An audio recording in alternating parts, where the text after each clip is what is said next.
Amniocentesis या उल्व भेदन जांच।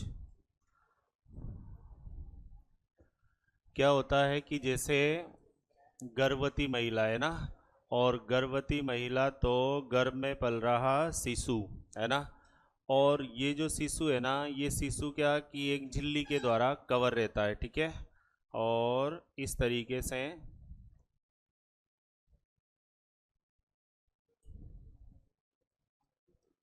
ये तो बहुत सी बार बनाया होगा आपने शिशु, नहीं बनाया क्या इसे?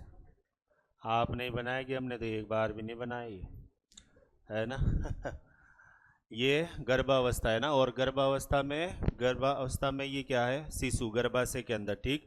ये शिशु चारों ओर से एक झिल्ली के द्वारा कवर रहता है ना, और झिल्ली का नाम क्या है, एमनियन। क्या नाम है, एमनियन है ना। और इस एमनियन झिल्ली के अंदर जो तरल भरा हुआ है वो तरल है क्या, एमनियन तरल। क्या तरल है, एमनियन तरल, ठीक है। ये जांच क्या होती है कि यहाँ से उदर वाले हिस्से से, कहाँ से, उदर वाले हिस्से से एक बारीक सुई कहाँ तक कि भ्रूण के एमनियन तरल तक, इस तरल तक पहुंचाई जाती है ना। और यहाँ से क्या करते हैं कि सुई के माध्यम से इस एमनियन तरल को बाहर खींचा जाता है, ठीक है।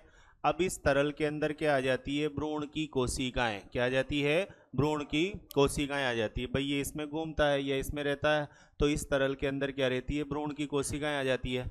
उन कोशिकाओं का विश्लेषण करके, या वो जो तरल मिला है उस तरल के विश्लेषण से क्या किया जाता है कि भ्रूण के अंदर पाई जाने वाली किसी आनुवांशिक, क्या चीज, कोई जेनेटिक डिसऑर्डर है ना, किसी आनुवांशिक या फिर उपापचयी अपसामान्यता का क्या लगाया जाता है, पता लगाया जाता है, ठीक है। अपसामान्यता का पता लगाया जाता है ना।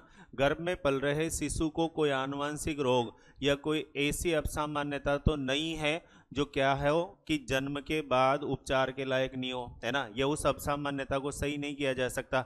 मान लो इसको डाउन सिंड्रोम है, टर्नर सिंड्रोम है, या क्लाइनफेल्टर सिंड्रोम है, या कोई आनुवंशिक रोग है, तो फिर वो जन्म के बाद सही नहीं होगा, ठीक।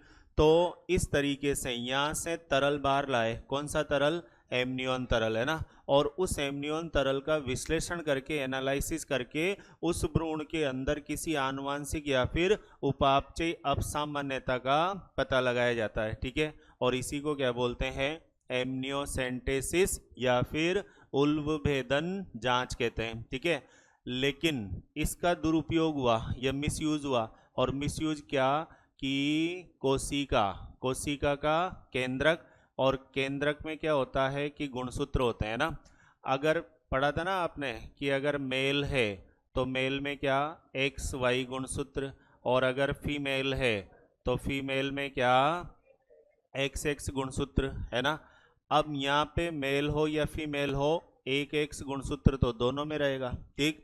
ये जो एक्स्ट्रा एक्स होता है ना फीमेल में, ये अलग दिखाई दे जाता है, ठीक है। भाई एक्स, और इसमें भी एक एक्स तो है ही सही, तो यहाँ एक्स तो मेल फीमेल दोनों में रहेगा, लेकिन अलग से जो एक्स होता है ना वो अलग दिख जाएगा। एक्स्ट्रा एक्स किस में रहता है कि फीमेल में, है ना। तो अगर वो एक्स है तो वो किसके रूप में, बार बॉडी के रूप में, किसके रूप में दिखाई देता है, बार बॉडी, है ना। बार बॉडी क्या है, एक्स्ट्रा एक्स गुणसूत्र है, ठीक। तो अगर ये बार बॉडी है तो इस आधार पर पता चल जाता है कि गर्भ में पल रहा शिशु क्या है, मादा। क्या है, एक्स्ट्रा एक्स होगा। भाई एक एक तो दोनों में रहता है, मेल में भी रहेगा और फीमेल में भी रहेगा। अगर एक्स्ट्रा एक्स है तो वो एक्स क्या कहलाएगा, बार काई कहलाता है या फिर बार बॉडी कहलाता है, ठीक। और अगर बार बॉडी दिखाई दे रही है तो इसका मतलब गर्भ में पल रही संतान क्या है, मादा है ना। अब ऐसा होता है ना कि जैसे किसी की 2 लड़कियां, 3 लड़कियां, 4 लड़कियां, तो वो टेस्ट करवा लेते हैं कि गर्भ में अब लड़का है या लड़की है ना। तो इस विधि से क्या पता चल जाता है, गर्भ में पल रहे शिशु का लिंग पता चल जाता है, ठीक है। और फिर अगर कन्या भ्रूण नहीं चाहिए, कन्या नहीं चाहिए या लड़की संतान नहीं चाहिए, तो उसकी क्या की जाती है, गर्भावस्था में ही मृत्यु या हत्या करवा दी जाती है, ठीक। तो ये इसका मिसयूज हुआ, तो चिकित्सा क्षेत्र में इस जांच को क्या कर दिया, प्रतिबंधित कर दिया, बैन कर दिया, या इसको हटा दिया कि कोई भी चिकित्सा इकाई इसको नहीं अपनाएगी, ठीक है। लिखो।